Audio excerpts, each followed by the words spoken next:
It's been around for a long time, and this continues to be an issue as we continue to examine how policy levels and how programming levels should influence this area of work. And I was actually inspired by this quote.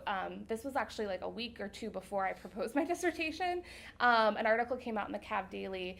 A student, Haley Yowell, talked about how she sees this kind of prevention work needing to be prioritized, not feeling satisfied, feeling like it's something that we should be prioritizing. And to me, this told me that students do have a lot to say on this, right? It's not that we are asking questions of our students or providing programming that they don't have opinions on. It's clear that this is their lived experience. They're seeing this day to day. And we have to understand what are their experiences then in terms of ways we can then help them with this type of programming. Thank you. Good morning. Good morning. I'm in the South, right? I want to make sure. As Denise said, I'm Brian Williams in the Baton School, and it's an honor and pleasure to serve as a commentator for, I thought, two really interesting papers, one by Meret, the other by Victoria. I'm somewhat of an introverted person, so I will be a commentator of just a few words, because I'm sure you guys have a lot of interesting questions and comments for those two papers. Meret's paper addresses a very salient topic: how do police departments transform barriers or stumbling blocks that can have a negative impact on community policing? A philosophy of policing that is dependent upon positive interactions between all facets of the public and the police, and transform those barriers into stepping stones that improve those interactions, elevate that relationship, and advance community safety and well-being. She explores this by tapping into the perspectives of a diverse sample of police officers from across the country, all the while appreciating the professional, departmental, managerial, and community contexts in which they work. These contextual realities, coupled with the psychological and identity-based challenges, are important considerations that she notes because they impact the lived personal and professional experiences of these officers, affect their behavior and decision-making, and thus impact community policing efforts. Meret's preliminary findings suggest that the intersectional identities of these officers matter, and call for police leaders, governmental officials, police studies scholars, and members of the attentive public to carefully consider the organizational and contextual factors that influence these officers. Victoria explores an equally salient topic: the enduring prevalence of sexual and gender-based violence on college campuses. Why is this problem of sexual and gender-based violence such a wicked one? What factors make it easier or more difficult for students to say or do something when they see or hear something?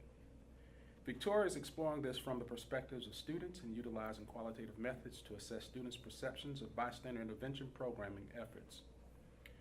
Her preliminary findings reveal factors that impede their ability, as well as factors that promote their ability to intervene as a bystander. These findings have significant implications for institutions of higher education, communities of practice, and for students, visitors, staff, faculty, and administrators of these and related settings. As an applied researcher who utilizes a social equity lens to study police-community relations and power dynamics in collaborative arrangements for more than 20 years, I'm a big proponent of the co-creation of law enforcement policies and practices and the co-production of public safety and public order. Co-creation and co-production are theoretical constructs that emerges from calls to rethink or reconsider policymaking and service delivery arrangements. Both are grounded in the notion of shared or collaborative governance who have a desired goal of reaching a power with destination as opposed to and away from the traditional power over philosophy and structures that rules the day. These constructs reflect the need for both public servants or state actors and community residents or lay actors to engage in co-commissioning, co-designing, co-delivering, co-assessing, or co-evaluating policies, programs, and services. I, like others, value the egalitarian aspects of the bottom-up, top-down, and side-to-side aspects of these approaches to co-creation and co-production process. Both co-creation and co-production reinforces the need to embrace a communitarian ethic. With rights come responsibilities. These responsibilities are equally shared by public servants and the public. These servants serve. Meret and Victoria's papers have strong connections to and offer some serious implications for co-creation and co-production. Bringing these theories into practice within the policy and practice context of these two papers will require some intentionality, commitment, and dedication from policymakers, a cadre of practitioners, and members of the attentive as well as mass public. The challenge to realizing and fulfilling this vision is simple: creating the space and sharing of power for others to join in the process of creating policies and impacting practices. This will have a positive effect on concerted efforts by members of the public with public service in producing and enhancing public value like public safety, public order, and community well-being. In closing, I'd like to share some words of wisdom and encouragement from the past. First, Sir Robert Peel in 1829 advanced a principle that in theory undergirds democratic policing. To paraphrase his views, he emphasized that there should not be a separation between the public and the police. They are one. They share a common space, a common purpose, and a common desire. Similarly, Dr. Martin Luther King Jr. also reminded us that the ultimate measure of a person is not where he or she stands in moments of comfort and convenience, but where he or she stands in times of challenge and controversy. We are caught in an inescapable network of mutuality, tied to a single garment of destiny. Whatever affects one directly affects all indirectly. From my perspective, both papers connect with co-creation and co-production and reflect the need for a concerted effort to address the problems that impact people, places, and spaces. I believe it is possible to bring the theory of co-creation and co-production into practice within the settings of these studies, but this will require an ongoing research and subsequent action that is intentional, mindful, and sustained. At this time, I'd like to open it up for questions and comments from the audience. There aren't many. I can ask some questions, but I'd like to turn it over to you all. I have two questions for Victoria. The first one you probably heard a billion times and probably thought about yourself, but I just would like to hear you kind of talk about how do you see these bystander programs walking the really fine line between just shifting the blame from the victim to the bystander. You know, I obviously think there's a really strong role that like the community can play in like stopping violence. But you know, if we want to make it clear at the end of the day that, you know, the rape is the fault of the rapist, the violence is the fault of the person who perpetrated the violence, how do we like encourage people to speak out and help without being like, well, you know, if you were standing there and she got attacked, well, it's because you weren't brave enough to intervene. Yeah. So I'd like to hear about like what these programs are doing to try to like work around that issue. And then the second question is about whether or not you've seen anyone in your open-ended questions yet talk about their upbringing and what role, like, I guess, you know, learned bravery, I don't know if that's the term, but may play in this, because I'm thinking, not to bring myself into this, but, you know, from a pretty young age, my parents were like, you know, you have to stop bad things. Like, you know, you have to be brave. And, you know, I'm thinking, you know, there were multiple times I was an undergrad at UVA, and I did I didn't, thankfully, was not in a position where I needed to intervene on someone being sexually assaulted, but I did intervene on several things that I saw happen, but that was only because I was raised from day one to be like, you should stop bad things. And even though I was scared, I was just told I had to do that. I don't think I would have if I hadn't been raised that way. So I'm wondering if anyone brings that up in the open-ended questions, and what role you think, you know, not just learning about this stuff on college campuses, but, you know, your whole childhood and the environment you were raised in plays in promoting bystander intervention. I'll start with that question first and then segue into the first question you had. I think it's such an interesting point in terms of like, obviously students are getting to college campuses. They've been socialized a number of ways around gender, around morality, and we're seeing morality come up, and I think there's going to be interesting things that keep coming out of that in terms of like, this is who I am as a good person. Some of, more anecdotally, and I expect it maybe to come out of the data as I keep going through these, is that I find that when I'm doing these trainings and we're talking about, and we have some like facilitators who help us with these trainings, where a lot of times the encouragement for men in terms of intervening is around, what if she were your sister? What if she were your daughter? What if she were this? And it becomes from a very savior complexy way. And in terms of like very patriarchal, very much, it is men's responsibility, kind of like in your work, it's men's responsibility to protect women. And I find that challenging personally, very much as like a feminist researcher, that, you know, trying to dismantle patriarchy at the same time, that sort of motivation does help in the moment, when that, if that's the motivation that's going to get you to step in and say something. Do we challenge that? How do we work with that? So I foresee that coming up for sure. Especially, I'm intrigued and I'm really excited for the same gender groups, and I won't even be facilitating the male groups. I'm definitely going to have male facilitators to hopefully sort of unpack some of that and hear, when do we, because we think of sexual violence oftentimes very much as a women's issue. It happens to women and it's men's responsibility to step in, is what I'm hearing from more anecdotally within trainings from men. So how do we then work with that knowledge? Where is that present? I think it's a challenging one that I know like Rachel and I have had conversations about in terms of doing the work. How do we work with that? So I foresee it coming up. Where it moves from there, I think, is interesting. And I think then we have to think about, though, in terms of the myriad of programs we can have, not only just bystander programs, but thinking about programs around masculinity. Fundamentally, this type of violence is rooted in power. And so if this violence comes from a place where men feel that they have a position of power over women, we also have to work with that. And we also have to think about, how do we challenge that notion and challenge that sort of predominant idea that this is where this violence is rooted in, and very much in power in general. How do we like work with that within our programming? And I think for me, it takes more than just one type of programming to really start to address all of that.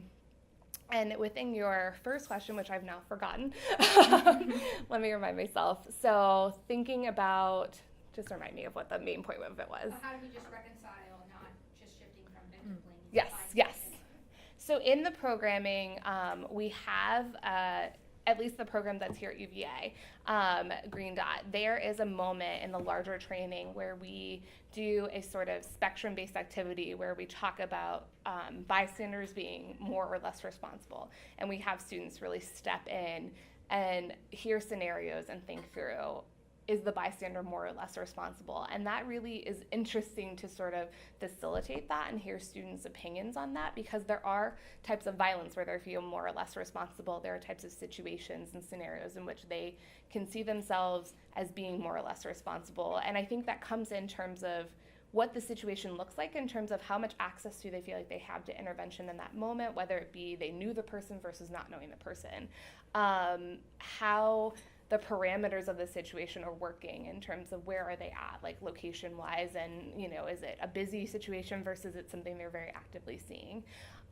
So I do think students are thinking through that. I think it's just that we're not really coming up with ways to resolve that for them. I think it's more of a process in terms of, in the trainings we talk about barriers, and we talk about that it's not a 100% on the responsibility of the bystander to go out of their way and either go past their concerns about safety, for instance, or go past concerns about challenging dynamics, but to think through those and be prepared for those barriers ahead of time and sort of have had the time to think through that, to then think about how they might engage later. So it's within the framework of taking the time to consider what are going to be barriers, what are going to be the situations that are going to be easier and more difficult for you personally to intervene, and can you consider those and think through, are there other types of bystander strategies? Because it's not just direct intervention, it's things like delegating to someone else or distracting the situation. And can I access a different type, maybe, to then feel like I've done something, even though the bystander is more or less responsible depending on the situation.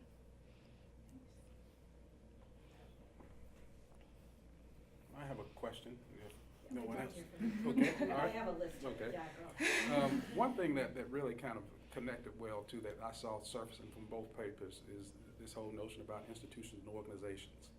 And I want to kind of, some of you may be familiar with Adams and Balfour's piece, book that talked about this whole notion of administrative evil, which really kind of brings into focus the potential for pretty bad things to happen within organizations.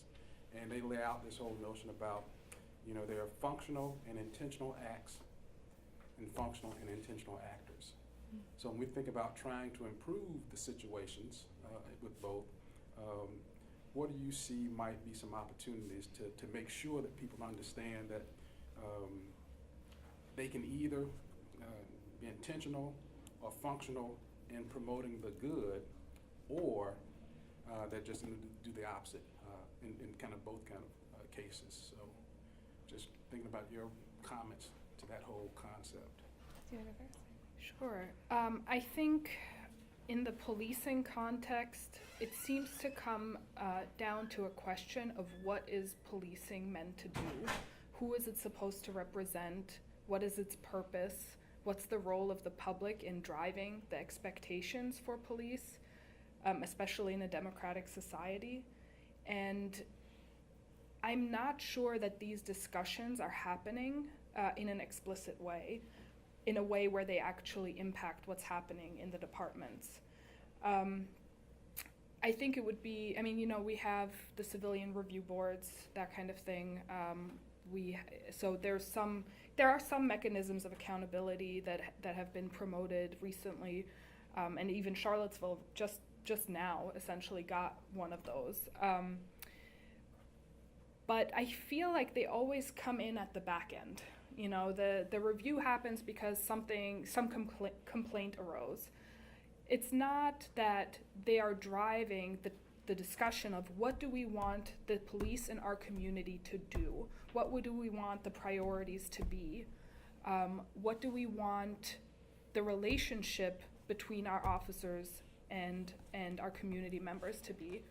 And I found something. There was an interview I just had yesterday, in fact, and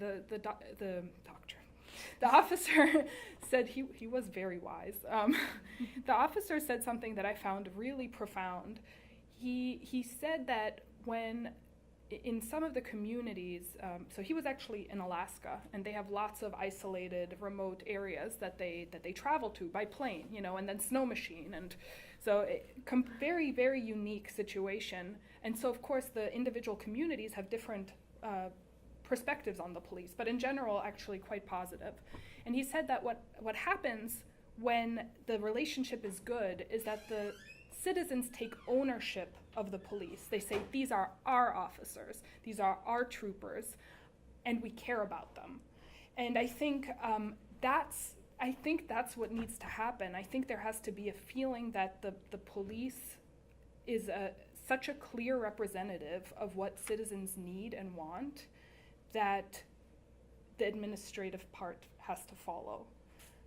That the organizational priorities are clear, that they're not driven by revenue generation, that they're not driven by, performance measures that are out of line with what the mission of the department actually is. So I think that's kind of how I've been thinking about some of what I've heard.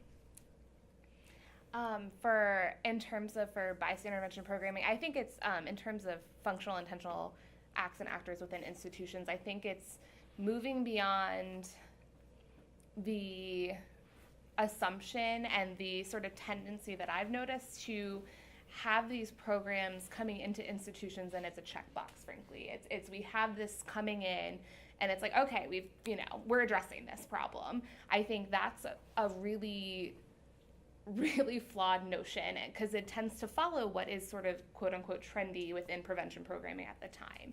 And I haven't seen much work in thinking about how do we address this from a fully ecological lens, and how are we thinking through kind of what Dr. Harold was saying, how are we challenging our preconceived notions of masculinity in programming? I don't know that we're building in space within our institutions for programming to sort of sit with and challenge those notions.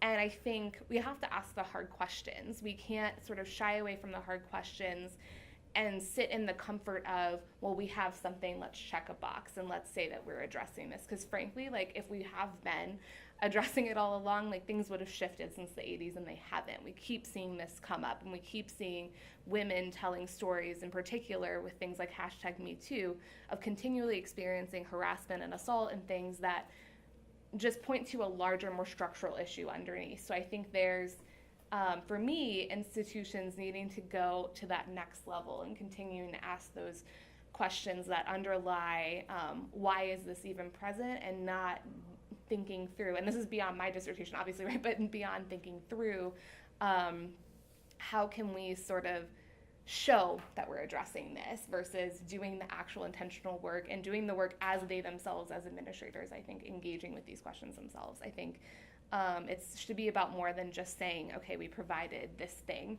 to students, so we've checked this requirement from a federal policy level, and more about let's actually push for these conversations and push for this work to be done. So that would be my very radical higher education institution dream. But yeah, thank you so much for your talks. So I have kind of two questions for Meret. You're talking about improving police community relations. I'm curious in these interviews how police respond maybe to questions about structural changes that might address racial profiling, disparity of policing of African American communities. What do you think of that? Addressing substantive changes there, and also how do we maybe unpack some of these officer interviews in the context of some of these larger social contexts we're seeing with policing in America right now? Yeah. So when you say structural change in your first questions, when you're talking about their perspectives on structural changes, do you mean with changes within broader society or changes within their organization? Within the organization, addressing, say, disparity in saying pulling over of African American communities versus white people driving or whatever, or charging and arresting rates, those kind of things.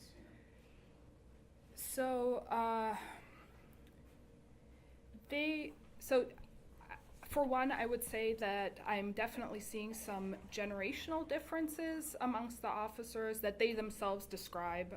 I haven't really done an analysis of, the more senior officers versus the more junior officers.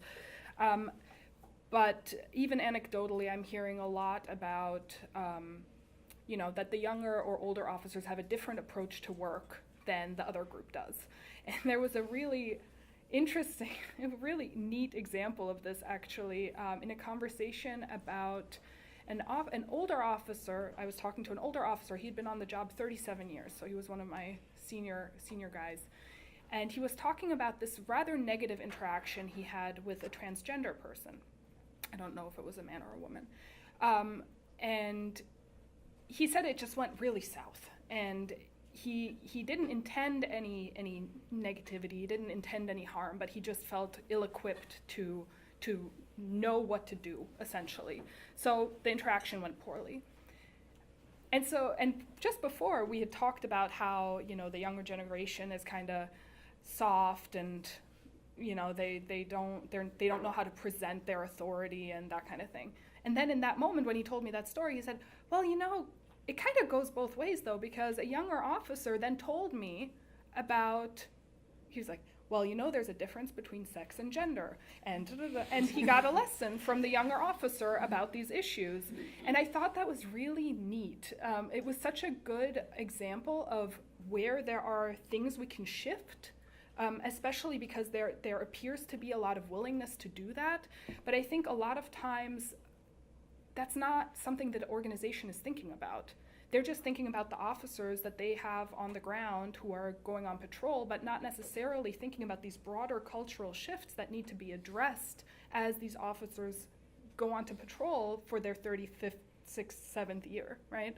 So I think I didn't talk explicitly about their direct feelings around changes in the organization, but I got a sense that they're noting that there are things happening just based on who is coming onto the job. And my feeling is that the greatest openness to change will be with the new recruits, just because, and I've heard this a bunch, they don't really know any different way, right? They're going to just be socialized into the job in a particular way.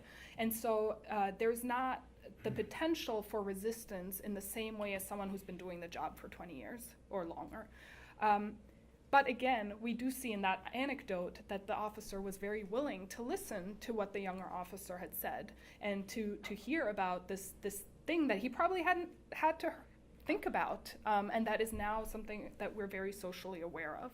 So I think the issue is twofold. It's understanding what structurally needs to change to create the best police departments that we can have and the best police officers that we can have, but also kind of not forgetting about the people who've been in the job for a long time and giving them opportunities to kind of understand what has shifted and what they themselves need to shift. Undoubtedly, there are some officers who are going to be resistant to that.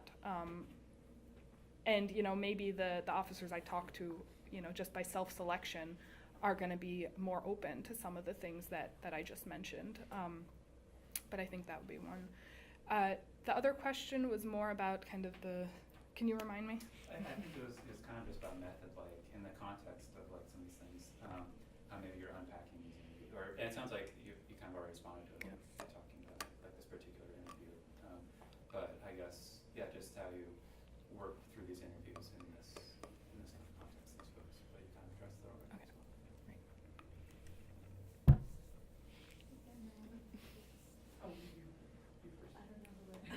I saw you both at the same time. Meret, I was just wondering if your project is going to try to get us some voices from the community, and if so. So I thought for a long time about that because it's obviously also necessary. But I decided I can't do that right now. It would just open a whole. To me, you have to talk to community members and you have to talk to police because the interaction necessarily involves both parties. We cannot just be on one side of this discussion or on the other. But just for the sheer, doability of this project, I had to kind of focus. And I decided to focus on the officer experience because most of the work being done in the policing area right now focuses on perceptions of community, from the community side to police, on police. So that's kind of how I made my decision, and so certainly down the line, I would really hope to do something like that. Yeah. I had I'm sorry, I feel like we're all kind of like at this point asking questions to Meret, but I have a question for Meret for now. And it's sort of, this is sort of like I'm kind of coming out of someone who doesn't really know so much about community policing in that program. But so like in political theory, like the sort of prevailing definition of domination is, being subject to somebody whose will is unchecked. So you might actually have a very positive relationship with them even, in the most ideal case. But the fact that they could do something to you without any kind of accountability means that you actually are in a relationship of domination. And I was kind of wondering, just like whether the framework of community policing includes some sort of accountability mechanism with that community, or whether community policing is often a kind of way of, improving or attempting to improve community police relations without those institutional mechanisms. Like, is it a kind of effort to, have this sort of events that you showed in the first screen, having donuts with kids and stuff like that, or whatever food, or is it? I don't know. Can you just tell us a little bit more about the context of this program? I think it's highly dependent on where it is and who is implementing it, and to what extent they're being intentional about the implementation of the program. Unfortunately, I have a little bit of a feeling that community policing has become kind of a, just this very superficial kind of notion, like, oh, we're going to improve access to officers, and we're going to send a liaison to this housing association, and we're going to have officers visit. And it improves access, for sure, and it creates some ability to have interactions outside of typical situations that call for police service. But I'm not getting the sense that in most cases it's being co-produced, as Professor Williams would say. So I think there probably are some departments that do that do have that component.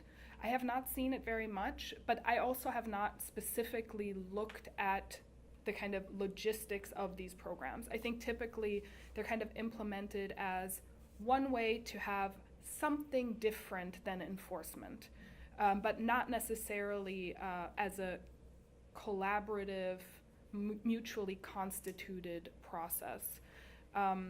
So that would I think that would be very interesting to look at how the programs are actually structured and to what extent they involve mechanisms such as the one you're mentioning.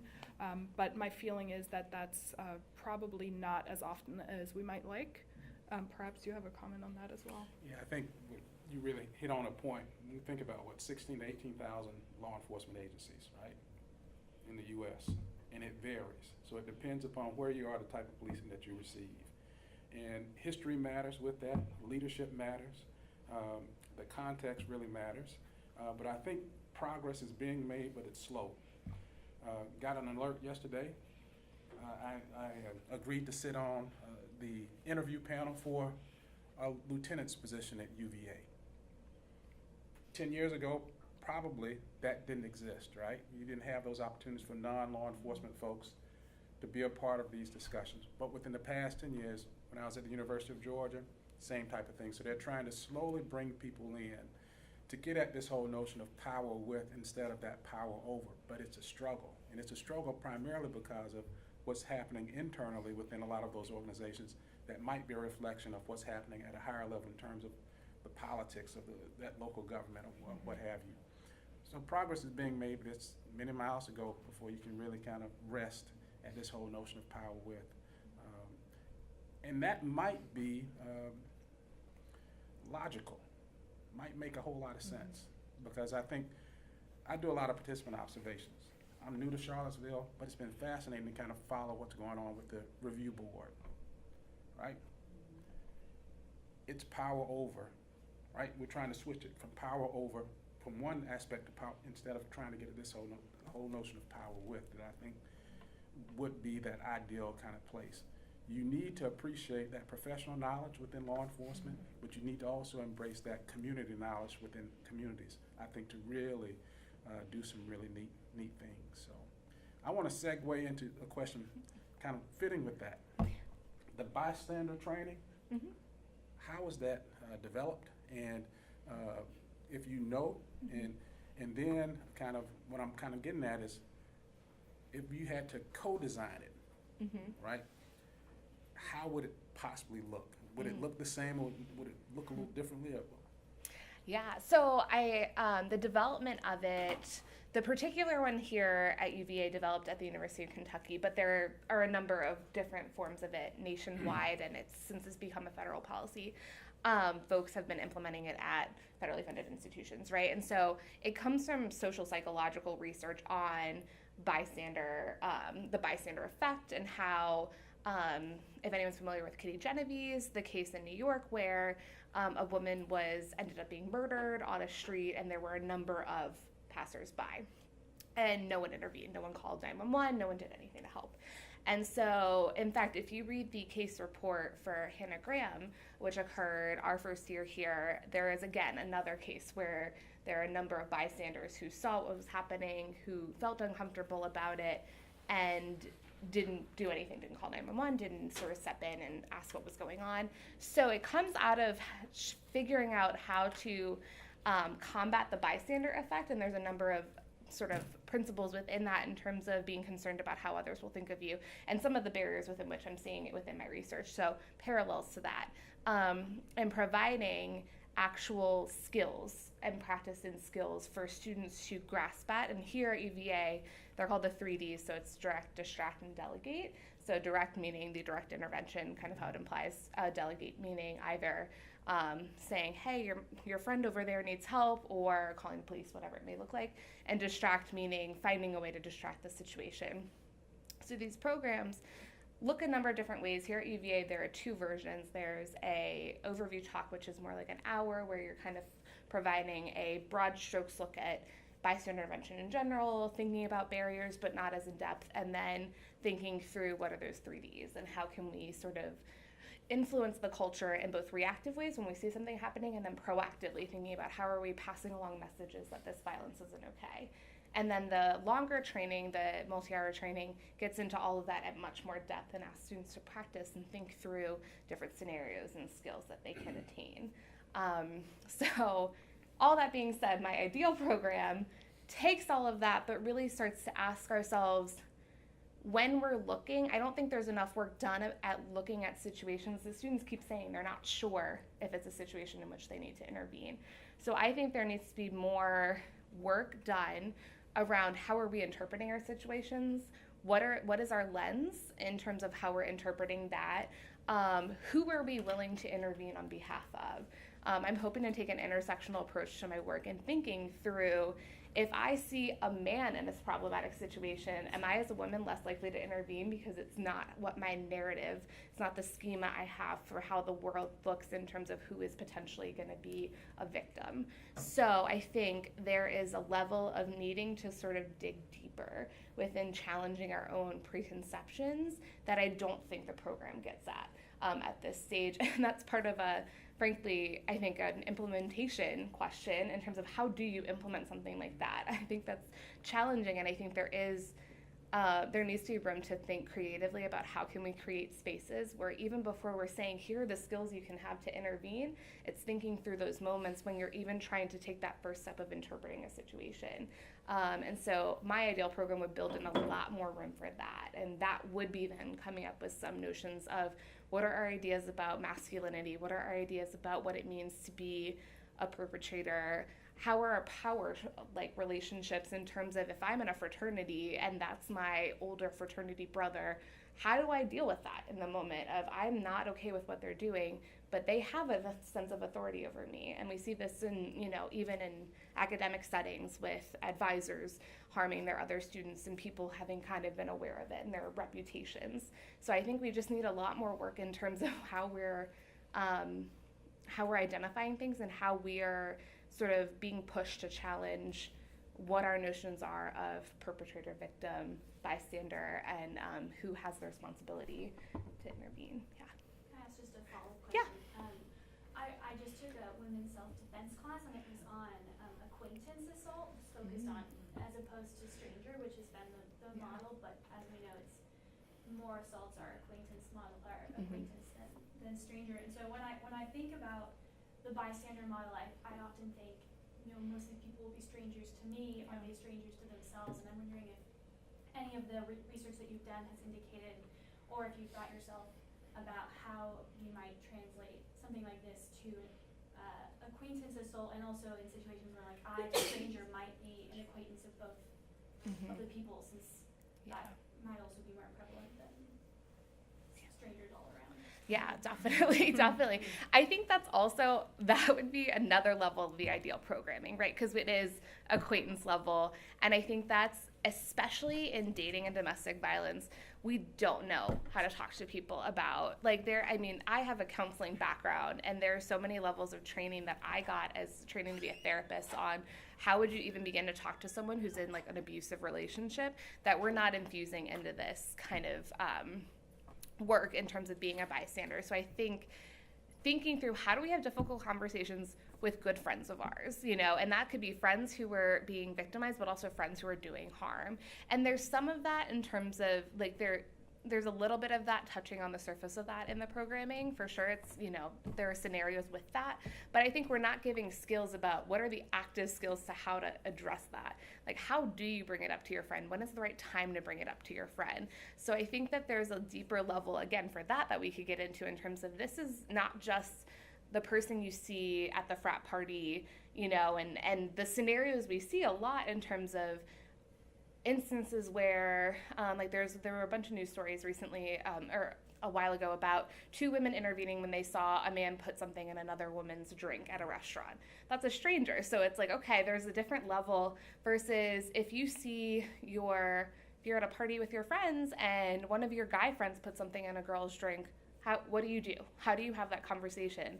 What are the risks of having that conversation for you personally and also for that person? And I just think there's a level of communication that we kind of need to get at, more than just thinking through stepping in, how do I go about stepping in? Or maybe how do I go about thinking through what is the right way to talk to my acquaintance versus a stranger? And I think there's a lot of nuance within that that is somewhat implied in the program, but I think it needs to be a little deeper personally.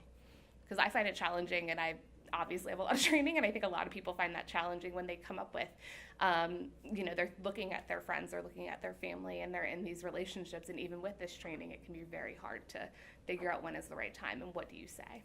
So, yeah. Thanks. I have another quick question for Meret, if that's okay. Then we'll wrap up the lunch. Meret, have you incorporated police ride-alongs, or have you thought about incorporating police ride-alongs? Yeah, actually before I started anything at all, I did a whole bunch of ride-alongs here locally. I also did the Citizens Police Academy, so I learned kind of bottom up what actually is going on, and I guess I got a taste of the local department specifically through the academy. Which was fascinating, and if anyone can do it, I highly recommend it. It really teaches you a lot about so much more than you can imagine is going on in these departments. So yes, I've done at least the questions, the interviews have been very much informed by what I learned on through the conversations primarily on the ride-alongs. So I'm very grateful for those experiences, because the officers were just very open about what their day looked like, and I got a sense of that as I'm riding with them, and frankly I got quite nervous at different points, and I got a sense of what it feels like to walk into an unknown situation, and I did that from sitting in a car, but I at one point had 911 sitting here. I was about to hit because it just looked worrisome what was happening. It was fine, but I think with any project like this, because it's a world that I'm not that familiar with, I'm not law enforcement, I've gotten glimpses into parts of it, I can only ask questions that are informed if I have a little bit of a sense of what's going on day in, day out. And every interview I have, I tell them first, take me wherever you want me to go, because what is important to officers A, B, and C might not be important to you. So, I encourage them to take me into a different direction if that's what needs to happen. I also ask them at the end of every conversation if there were questions that felt completely irrelevant to them, if there were areas that we didn't touch on that I need to touch on. And so far, that's resulted in some really memorable interviews.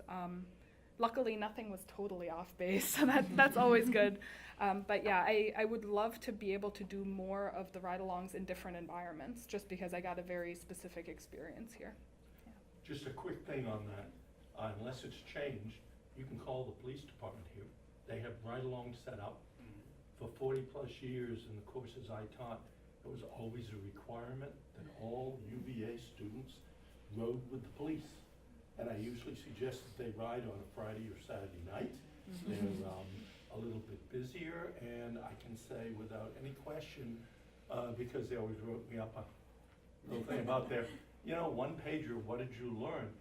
I never had anybody say I didn't learn anything. I mean, it was a very important way, because we have this picture, particularly in the university, that police overall are bad.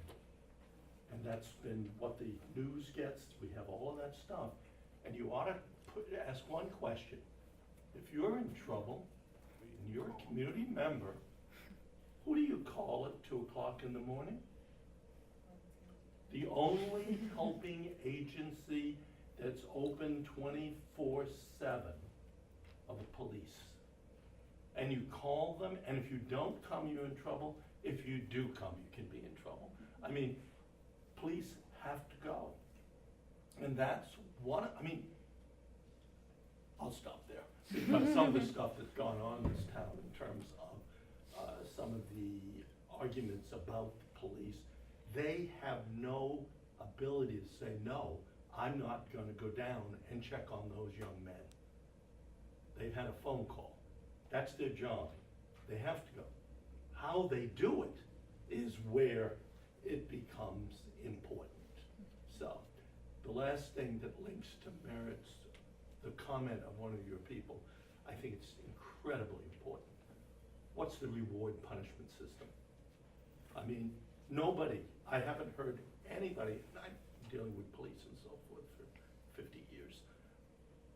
Nobody just about ever asks, it's very simple, how are police rewarded? Give them tickets, stomp them. This is where you get salary increases, you get going. You want community policing, reward them for positive things. And that just doesn't come up. And make sure you give some of this stuff, the police conventions. Don't just go to psychology and other academic things. I gave a talk a few years back at the International Association of Police Chiefs. Best questions, better than any group of psychologists or sociologists I ever talked to, came from the people who were attending the police chiefs thing. And they were very appreciative. I mean, it was very interesting.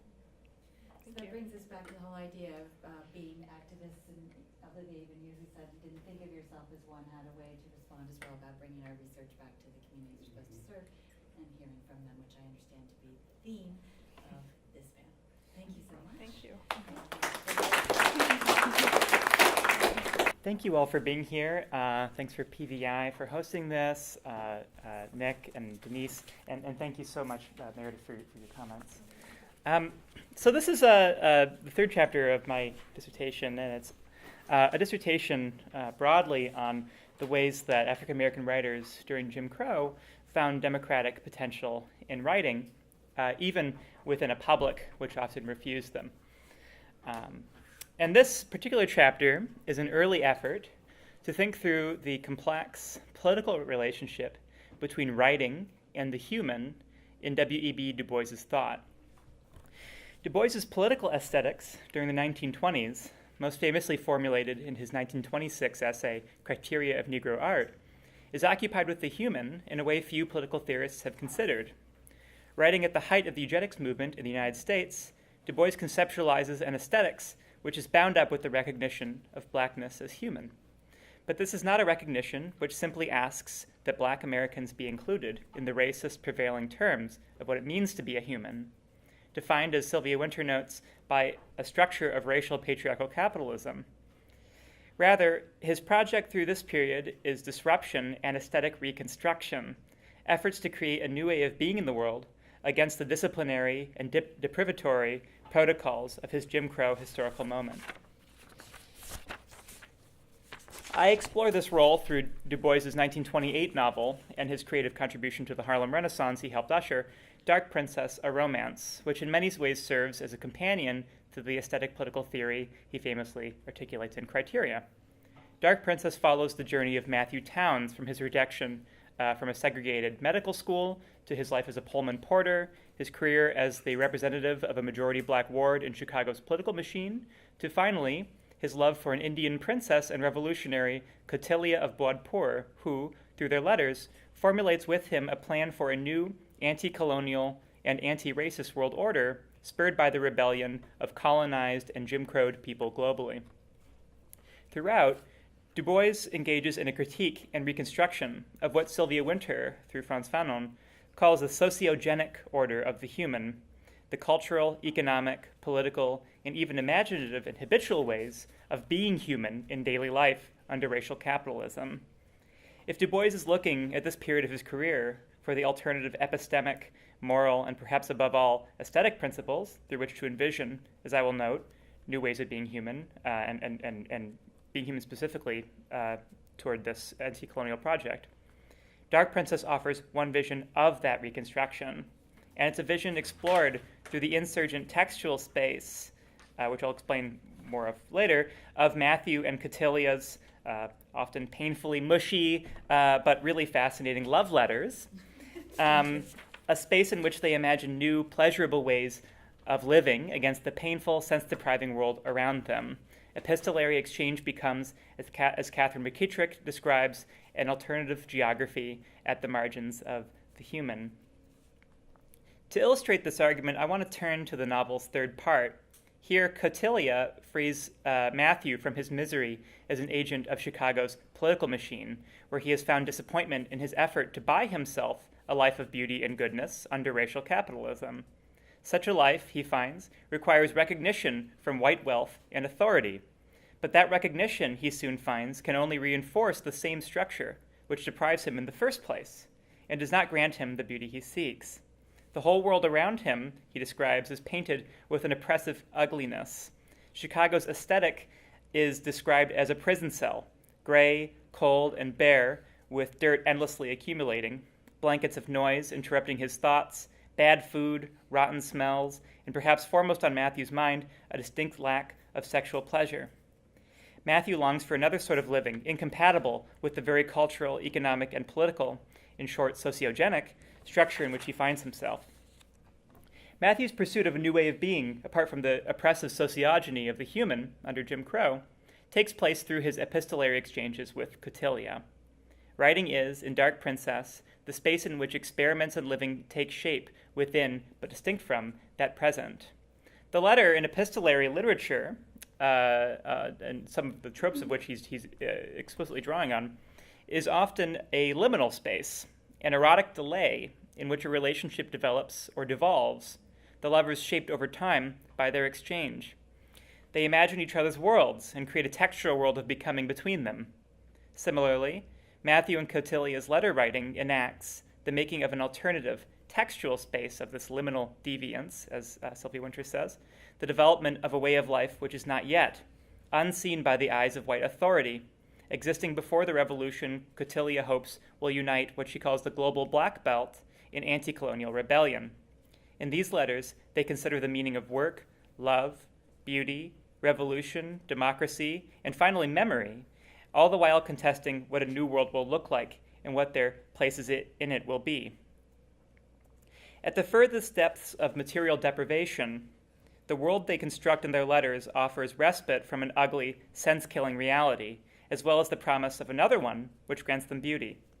Matthew lives for the beauty he finds in her writing, the letters themselves, and at times the very script through which he finds her physical trace, being the only escape from that world which showers him in stink, noise, and death. At the same time, their letters are also instrumental in shaping Matthew and Cotilia's values and self-perceptions. In a typical epistolary romance, that shaping is a sort of orienting of lovers toward one another, or at times away from one another, in preparation for an eventual erotic encounter. In Dark Princess, the letters do not so much act to shape two lovers in anticipation of an erotic encounter. It's an encounter which Du Bois never stops making clear has very much already happened, but for a new way of life they will share. Their future, they indicate, will be animated by revolutionary work, but also a different orientation to beauty and goodness, which will animate workers of the Black Belt more broadly. Matthew imagines a different socialist, worker-ruled world animated by, as he puts it, a different kind of man. These letters, in some sense, mediate their becoming this new subject, emerging from the present world of man, as Sylvia Wynter describes the current sort of hegemonic idea of humanness, to that of an only dimly defined human subject. At the same time, their letters, as much as they are a practice of futurity, are also a negotiation of a past of colonialism and slavery. While Matthew's aversion to his mother's home in Virginia stems from his equation of that space, and perhaps even his mother herself, with a history of slavery, Cotilia's letters envision his mother's small plot of land as one piece of the global Black Belt, one piece of a broader international public of the colonized and people of color. She writes to him that such a place is, quote, no mere temporary refuge, but a site with deep founding stones upon which you may build. Their collective contestation and construction creates an alternative, and for now, textual, geography, repainting the Virginia Matthew remembers with new possibility. It is a space of liminal deviance, to again use that quote from Wynter, within the present, a liminality which finally ceases in the book's final scene when Matthew is summoned to Virginia, greeted by his mother, Cotilia, and in fact their newborn son, this is a little heavy-handed, but a new human, both literally and metaphorically. In choosing the epistolary form, Du Bois emphasizes the intimacy and, amid a hostile white public, the privacy or even secrecy of letter writing. But that same intimacy also, perhaps, limits the form to a particular mode of aristocratic politics for which Du Bois is often criticized. Just as letters and their insurgent textual space fly under the radar of white authorities, their elite discourse, traded here, after all, between a princess and a former politician, would also seem to evade the eyes of the working class they hope to inspire. At the same time, perhaps the depiction of that exchange within a novel marketed for mass consumption, as Du Bois hoped, offers a different, more democratic interpretation.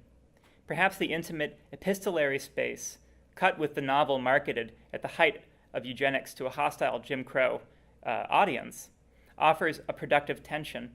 If there is a way outside the epistolary's aristocratic limitations, maybe it lies in the productive tension of these contrary textual spaces, the hostile public in fact, and the textual world built by desire and imagination.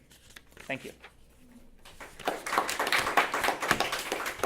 I appreciate you all for having me today, and the PVI for their generous support, and Professor Clark for your comments.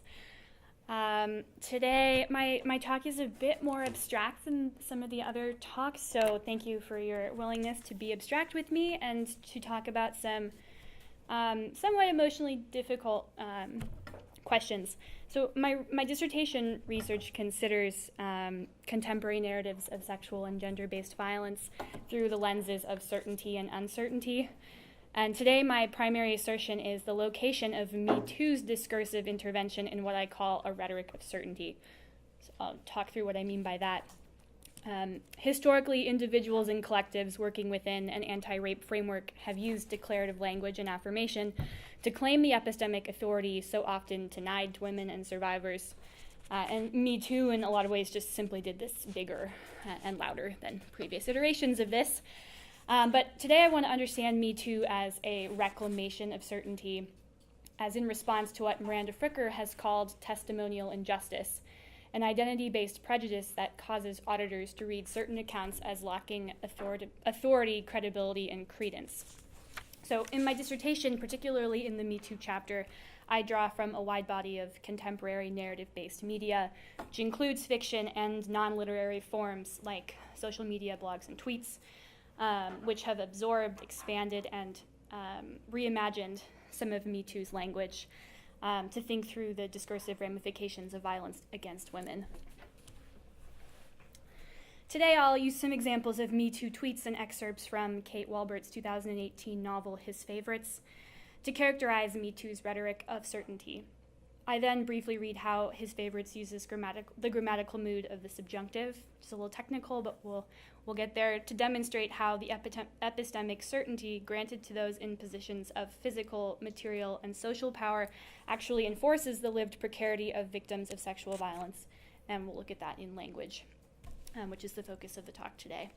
So this move to the grammatical mood of the subjunctive in the novel casts its victims into the category of the uncertain, a controversial conceptual category that frames my concluding discussion of the status of contemporary discourses around violence after Me Too.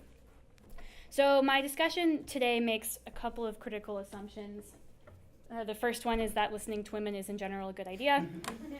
The other two are of a Foucauldian vein, that language is both a tool for articulating one's experience and a system that organizes knowledge and how we come to know it. And I think Foucault has been a specter in a lot of our talks today. The language is also a site of social struggle. That discourse is necessarily prohibitive of certain other narratives in order to maintain the status quo. So we should be thinking about what is foreclosed when we're talking about what is presented. And then please be advised, obviously, that my presentation includes explicit references to sexual violence, so please audit with care. I want to start today, as every good English lit talk does, by looking at Me Too grammatically. The phrase has three components: the hashtag, which is the medium, the digital; social media component, which I've largely bracketed for this talk. The adverb to denotes a built-in audience, someone to whom you are responding in kind. To, in this sense, is affirmative. It speaks to a community. And me, our speaker, who in this case actually puts her subject position into the object's position, something to whom something has happened. This happened to me too. So Me Too's declarative affirmative language asserted in a very basic sense that an action has occurred to a speaker, but in doing so, it also provided a rhetoric with which survivors could assert their experiences authoritatively, straightforwardly. Quote, "Me too, when I was 6 and then 15, me too." Certainty operates in Me Too on multiple levels, grammatically in the composition of the phrase, formally through the constraints of the tweet, rhetorically through the enunciation and connective power across social medias, and epistemically through the assertion of a fact which the speaker asserts is